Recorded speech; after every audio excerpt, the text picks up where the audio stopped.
సృష్టికర్త అయిన యేసుక్రీస్తు వారు గత నెలంతా కూడా మనల్ని కాచి కాపాడి ఉన్నారు.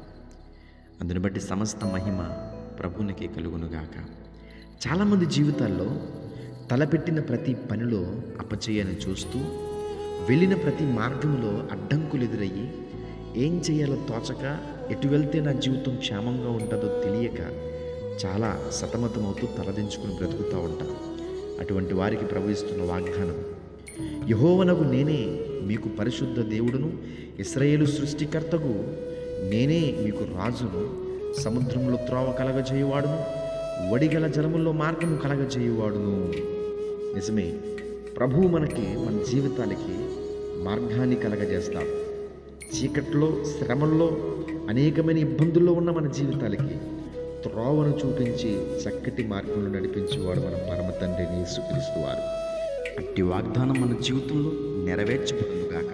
ఆమేన్.